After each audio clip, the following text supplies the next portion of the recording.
Okay, my friends, I interrupt my ski trip to bring you some crazy industry news that I feel like I need to talk about today. It has just came out and came to light that about 48 hours ago, a creator that I'll link the full video right down below.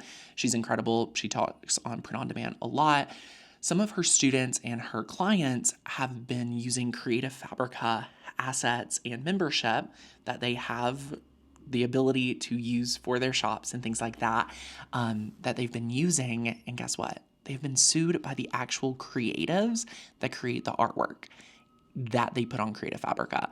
It's a little messy. It's a little weird. So I want to talk about it today from kind of a neutral party. Yes, do I have a craft membership? And will I talk about the differences today to give you kind of context on how we get our art and how Creative Fabrica gets their art? Yes. But what I want to do today is have more of an honest and real conversation, a little bit more behind the scenes of an industry that you typically do not see. Now, if you're not familiar with Creative Fabrica, they have been running a lot of ads lately, and as a consumer and business owner, y'all, they are racing to the bottom for a subscription fee. And that is very alarming to me because when you race to the bottom, guess what? There is no money to provide to the creatives and the designers. So on Creative Fabrica, you can get a subscription right now for very, very little money. And you may be like, oh my gosh, this is an incredible deal. But what's happening here is that no money is really going back to the creatives that is designing the artwork. So let's talk about what really happened. So as a creative like myself, I could go and get a Creative Fabrica subscription. And under the license summary, which I have pulled up, you will see the license summary and what you're allowed to do. You are allowed to create unlimited physical end products. You are allowed to create unlimited digital end products and create your own items that you sell on print on demand POD sites, right? If you look over at what you're not allowed to do, you're not selling and redistributing the digital files. You're not converting and selling those files. You're not installing or embedding. You're not converting the templates and selling these as templates. You are using the art to sell something physical that does not compete with the digital art. So that is the license summary here.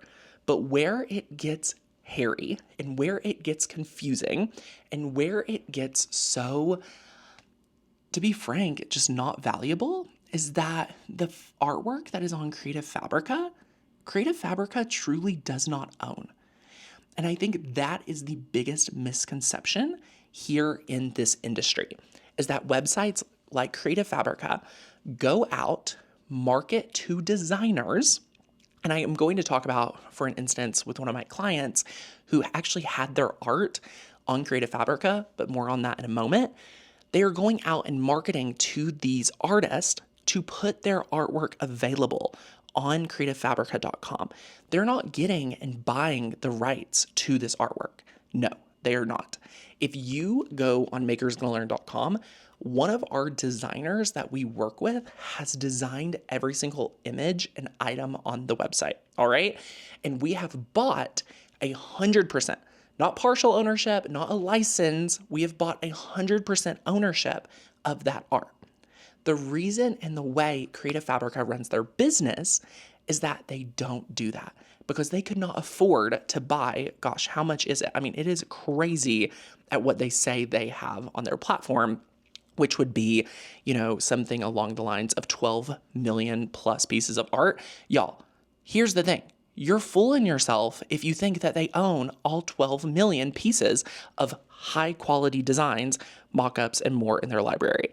There's just no way that they own all of those items on the platform. The way they're doing it is that they're going out there and they're licensing someone else's art and then putting it in their subscription. But here is where it gets really wrong. Creative Fabrica has been saying and marketing that you have a license to do print on demand. You have a license to use this art and sell other digital items. You have a license to use this art and make physical items. But guess what? Unfortunately, for sellers and for the typical person like me and you who reads these licenses, they're truly not held up because Creative Fabrica does not own the artwork at that's in the conversation, right? Because they are just licensing the artwork to license to their consumers, they do not get final say on what happens with the art. So here's what's happening. So you're having multiple people being sued for using this artwork on Etsy, and people are being charged $650, it's reported, or more for removing, and having to pay those fees to the actual owner of the art. And what I don't love about this situation is that, Creative Fabrica, if you really get into the nitty gritty of the terms of service, it states like, good luck. Like it pretty much says like, we're not really responsible. Congratulations, it's on you. So it's truly a very wrong policy to say. And I want to address the people who are using this service for personal use, because I'm sure there's a lot of you here that are like, oh, like, should I be worried if I'm using Creative Fabrica personally? Number one, I guess not. I don't think there's anything personally that you should be aware of. But number two, it's just ethically not supporting artists at the true level. When you look at a website like mine at makersgonnalearn.com, we have multiple designers that we purchase art from and create multiple avenues of revenue for many designers. When I talk to designers that have put their artwork on Creative Fabrica, they have been left with a very bad taste in their mouth. You have to individually request for the artwork to be removed. It takes like 3 months. Like just any of my friends that have worked and tried to partner with Creative Fabrica because they sell you the entire moon has not ended up being very successful for a partnership. It's very one-sided. So if you're wanting to support companies that are really, out there supporting designers, Creative Fabrica doesn't feel, from what I know, to be one of the places that I would recommend. And if that's important to you, it's just something to be very aware of and cognizant of knowing how they do business. And I think this is a really pivotal moment for everyone to just take a look at this platform and to really see, do I want to support something like this? Because if you clearly have a license to where you can use this, and then you go out there and use it, and the actual creator of the art comes out and says, hey, you're not allowed to do that, there's some things going on that Creative Fabrica needs to step up and be really aware of, either in their policy. They should either stop offering a commercial license or an enterprise license is what they're really offering and just saying it's a commercial license. And they should have a more thorough expectations with their designers.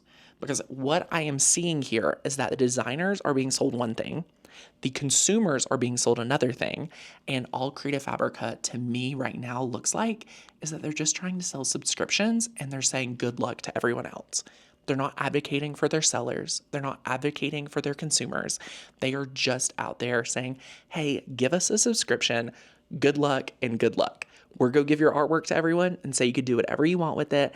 And oh, by the way, here's the art, do whatever you want with it.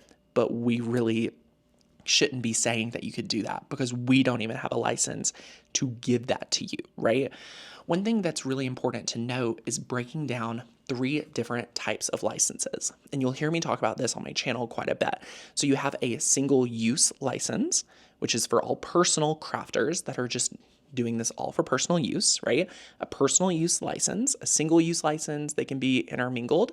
I call that a single-use license, a personal use license. That is using the art for yourself. Making something for yourself, making something as a gift, that is a personal use. Next, I like to talk about a commercial use license, all right? A commercial use license is when you can use the art to make something yourself, like put it on a t-shirt yourself with your own hands, and then be able to put it out into the world. You're not selling the art as an SVG, like it's being sold to you. You're taking the art, putting it on a shirt, and then selling the shirt, right? That is a commercial use. When we start talking about print on demand, when we start talking about digital downloads, things like that, you're using the art to sell at scale and you're no longer a part of it, right? So I, at my company, categorize that as an enterprise license. And you have to have the right enterprise license for artwork that is owned by the company giving you the license, or you are at risk with your small business. And at my company, we have a program called Passive Earners Society where we walk you through exactly how you can build an amazing print on demand shop for yourself. Heck, we have multiple ones that we're testing at all times on Etsy for our students' success, and it's so fun. Y'all, if you're watching this and you're on the fence about doing this journey, here's what I want you to know. You just need to be aware of this and be aware of the risk that this can happen. And as you get more awareness, as there's more that come out on this, I just want to personally say I would be very weary to support a company like Creative Fabrica at this time. I just want you to be really aware of that. And what you can do is just be very thorough and use your intuition. Make sure you know that a company that you're working with actually owns 100% of the art. If you're a member of makersgonnalearn.com, our designers, they know that when they create a piece of art for us, we are purchasing 100% ownership of it. That is how and why I can give my members a commercial use license. That is how I can give my passive earner students an enterprise license and it be very, very different than Creative Fabrica. For Creative Fabrica to get these millions of pieces of art, they could not afford to buy that on the front end. That is why we focus at our company on less is more.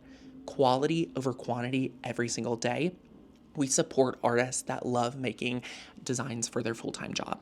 I love supporting families that get to work from home because of their art, right? There are so many amazing people on my team.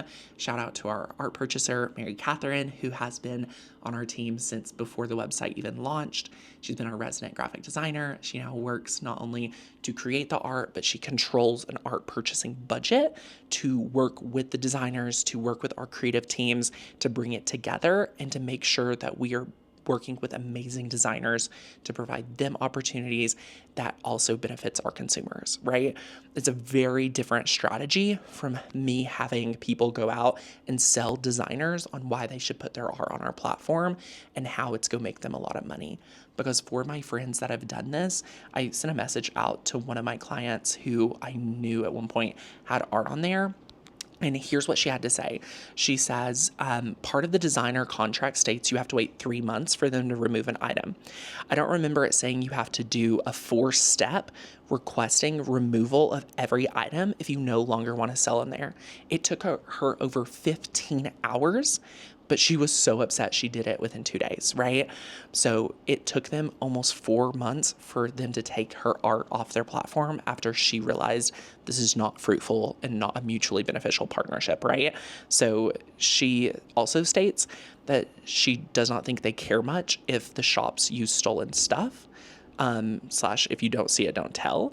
And, she goes on to say a lot of other things. So it's just not been, from what I see in the industry, something that I would want to be supporting.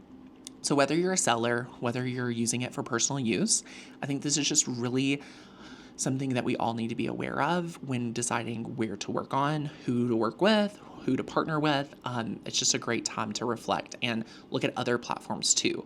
I'm not going to call out any other ones, but you use your judgment to go and review other platforms and say, like, is this what they're doing too? Like, is this plausible, right? Could this happen on another platform that I'm a part of?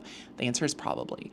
So just be very, very aware, my friends. And if you're a passive earner student, be sure, we'll be talking about this in depth in the program. Be sure to reach out. If you're here today and you're like, Tanner, I actually want to learn more about how you do all of this, I am teaching a 2-day live event next week. It's called the Listing Lab. You can grab a ticket. It's $47. And I promise you, at the end of the workshop, you will understand exactly how listings work. And heck, I'll even go into detail on how you can own and truly be so confident in your designs that you will not be sued. All right. It'll be a lot of fun. So if you want to attend the Listing Lab, be sure to grab a ticket. I'll link it right down below. If you have any questions, if you have any input on your experience, if you have, been a part of this in any way, leave me a comment down below. We'll have a conversation. This was a lot of things happening all at once. So I just wanted to kind of come together and give my perspective on this situation because I think it's really unfortunate for small business owners. I do not think this is right.